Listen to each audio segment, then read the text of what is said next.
بسم اللہ الرحمن الرحیم۔ السلام علیکم۔ پیارے دوستو، آج ہم نعمت اللہ شاہ ولی کے بارے میں گفتگو کریں گے کہ کس طرح سے نعمت اللہ شاہ ولی نے پیشین گوئیاں کی اور وہ بالکل سچ ثابت ہوئیں، جس میں سکھ، یہودی، عیسائی، دہریہ، مسلمان اور تقریباً تمام ممالک بھی شامل ہیں۔ پیارے دوستو، نعمت اللہ شاہ ولی کا سلسلہ نسب حضرت موسیٰ کاظم سے ملتا ہے۔ وہ شام کے شہر حلب میں پیدا ہوئے۔ آپ نے قرآن کی تعلیم جلال الدین کاظمی سے حاصل کی، جبکہ علم کلام شیخ شمس الدین مکی سے سعودی عرب میں مکہ میں حاصل کیا۔ آپ 7 سال تک مکہ مکرمہ میں رہے۔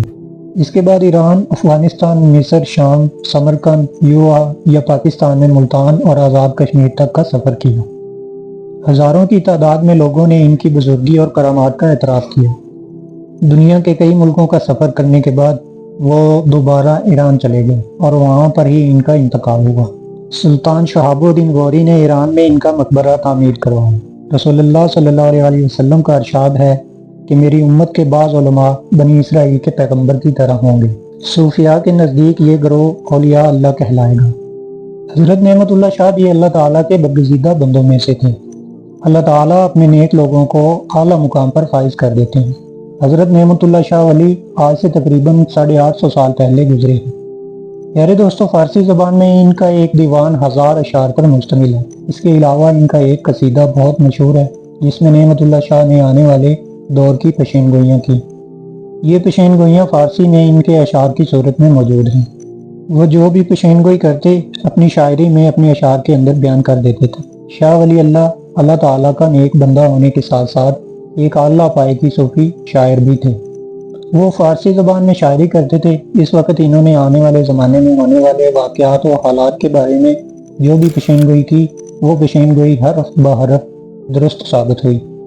انہوں نے اس وقت یعنی آج سے 850 سال قبل آج تک کے حالات و واقعات کے بارے میں جو بھی پیشین گوئی کی، وہ سچ اور درست ثابت ہوئی۔ انہوں نے اس وقت آنے والے 700 سالوں میں خاص کر بر صغیر میں آنے والے بادشاہوں کے نام بھی بتا دیے تھے۔ نعمت اللہ شاہ ولی نے مغل بادشاہ تیمور کے بارے میں ان کی پیدائش سے 200 سال پہلے ہی اپنے ایک شعر میں ان کا ذکر کر دیا تھا۔ اس طرح لودھی خاندان کے حکمران، جس میں سکندر لودھی اور عمران لودھی کا ذکر بھی ملتا ہے۔ اس کے علاوہ مغلیہ خاندان کے بابر ہمایوں، شیر شاہ سوری، اکبر، جہانگیر، شاہ جہاں کا ذکر ان کے ناموں کے ساتھ کیا ہے۔ پھر وہ بر صغیر میں انگریزوں کی آمد کا احوال بھی بیان کرتے ہیں۔ اب ہم بات کرتے ہیں نعمت اللہ شاہ ولی کی ان پیشین گوئیوں کے بارے میں، جو حیران کن حد تک سچ اور درست ثابت ہوئیں۔ ظہیر الدین بابر کے اقتدار میں آنے سے 350 سال پہلے یعنی 1174 عیسوی نعمت اللہ شاہ نے کہا تھا، بابر دلی میں ہندوستان کا وارث ہوگا، مغل بادشاہ ہمایوں کو ایک حادثہ پیش آئے گا اور اس کے بعد شیر شاہ سوری دنیا میں آئے گا اور ایک عظیم حکمران بنے گا۔ ان کی یہ پیشین گوئی بھی درست ثابت ہوئی۔ شیر شاہ سوری سے شکست کھا کر ہمایوں نے دریا گنگا کو عبور کر کے اپنی جان بچائی، اور پھر جب شیر شاہ سوری فوت ہو گیا تو ہمایوں نے شاہ ایران کی مدد سے 1555 عیسوی میں ہندوستان پر دوبارہ قبضہ کر لیا اور کئی سالوں تک حکومت کی۔ یہ بہت دلچسپ اور حیران کن بات ہے کہ نعمت اللہ شاہ نے بر صغیر کے بادشاہوں کے نام تک بتا دیے، اور ان کی یہ پیشین گوئیاں بھی حرف بحرف سچ اور درست ثابت ہوئیں۔ انہوں نے اپنے ایک شعر میں لکھا کہ جب مغل بادشاہ جہانگیر فوت ہوں گے تو اسی دن ان کا بیٹا پیدا ہوگا، اور پھر ایسا ہی ہوا۔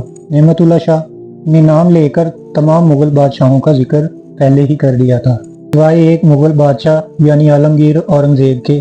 ان کا ذکر انہوں نے نہیں کیا، باقی سب کا ذکر ان کے اشعار اور کتابوں کے اندر موجود ہے۔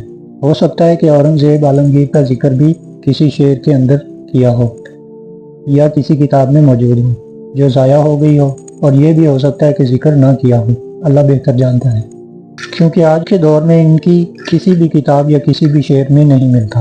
اورنگزیب عالمگیر جب بادشاہ بنے تو انہوں نے صدیوں پرانی روایات کو ختم کر دیا۔ اورنگزیب نے اپنی ہی والد شاہ جہاں کو والے یار کے قلعے میں بند کر دیا اور تخت کے اصل وارث اپنے بڑے بھائی تارا شکو کو شکست دے کر ان کی لاش کو ہاتھی کی دم کے ساتھ باندھ کر گھسیٹتے ہوئے بڑی بے دردی سے پھینکوا دیا، اور پھر اورنگزیب کے بعد مغلیہ خاندان کا زوال شروع ہو گیا۔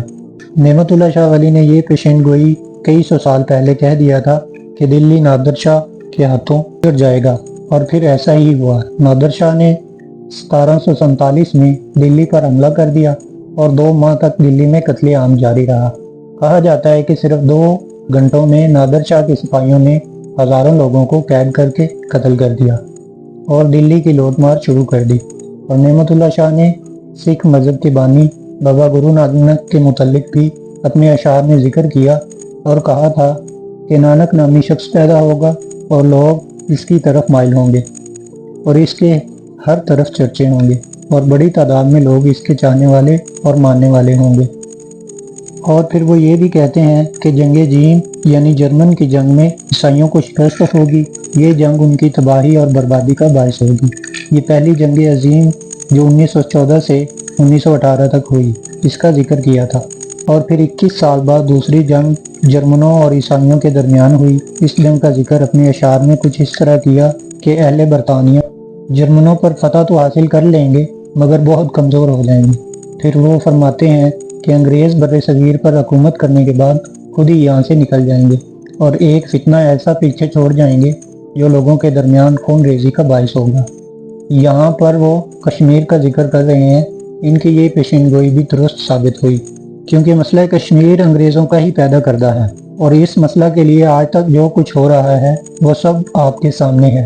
انہوں نے سکوٹ ڈاکا کی بھی پیشین گوئی کی کہ مسلمانوں پر اپنی زمین تنگ ہو جائے گی، پھر یہ صورتحال تباہی اور بربادی کی صورتحال میں ظاہر ہوگی۔ اس کے علاوہ نعمت اللہ شاہ نے 1965 کی جنگ کا بھی ذکر کیا ہے اور انہوں نے بتایا کہ یہ جنگ 17 روز تک جاری رہے گی اور اس میں غازیوں کو کامیابی نصیب ہوگی، اور بالکل ایسا ہی ہوا۔ ان کی یہ پیشین گوئی بھی درست ثابت ہوئی۔ 1965 پاک بھارت جنگ 17 روز تک جاری رہی اور پاکستان کو اس جنگ میں کامیابی حاصل ہوئی۔ میرے دوستوں، نعمت اللہ شاہ کی یہ پیشین گوئی بھی درست ثابت ہوئی۔ آج سے 850 سال پہلے نعمت اللہ شاہ نے آج کے دور کے بارے میں بھی پیشین گوئی کی۔ کچھ اس طرح ہے، انہوں نے فرمایا کہ اس وقت یعنی آج کے دور میں بتایا کہ کوئی کسی کو اہل حق نہ دیکھے گا اور جو ڈاکوؤں کے سر پر دستاریں رکھی جائیں گی کہ یعنی ڈاکوؤں اور چوروں کو عزت دی جائے گی، اور آج آپ دیکھ سکتے ہیں کہ یہ سب کچھ ہو رہا ہے اور ان کی یہ پیشین گوئی بھی سچ اور درست ثابت ہو رہی ہے۔ انہوں نے اپنے ایک شعر میں لکھا کہ اس واقعہ کے بعد ہندوستان میں شورش برپا ہوگی، لیکن واقعہ کا ذکر نہیں کیا کہ جس میں شورش کا آغاز ہوگا۔ انہوں نے فرمایا کہ شورش اور خلفشار میں بت پرست مسلمانوں پر غضبناک قسم کے ظلم ڈھائیں گے اور ان کی مدد کے لیے یعنی مسلمانوں کی مدد کے لیے شمال مشرق سے لوگ مدد کرنے کے لیے آئیں گے۔ پھر وہ کہتے ہیں کہ ان کی مدد کے لیے ترکی، عرب، ایران، مشرق وسطیٰ سے دیوانہ وار لوگ مدد کے لیے آئیں گے۔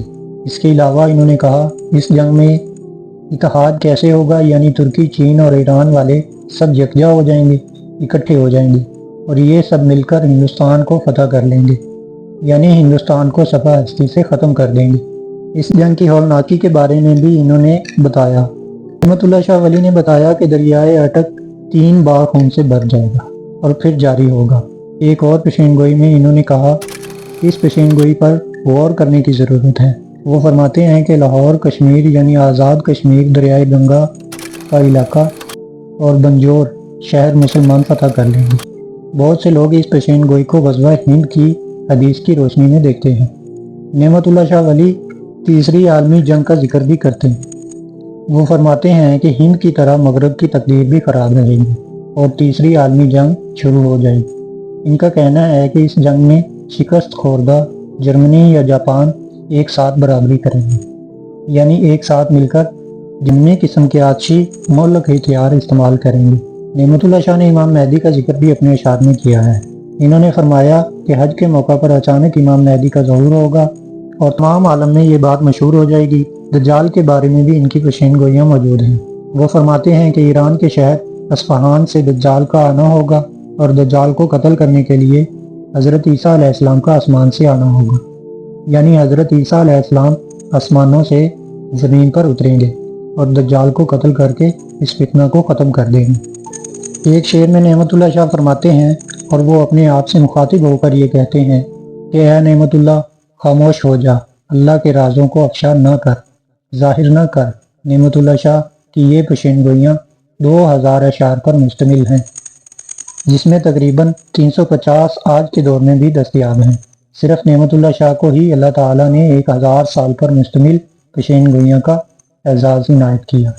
پیارے دوستو، غیب کا علم صرف اللہ تعالیٰ کے پاس ہے، اس کے علاوہ غیب کا علم کوئی نہیں جانتا۔ بس بعض لوگوں کو، خاص طور پر اللہ تعالیٰ اپنے نیک بندوں کو غیب کا علم سکھا دیتے ہیں، اور وہ اللہ کے بندے ان باتوں کو لوگوں تک پہنچا دیتے ہیں۔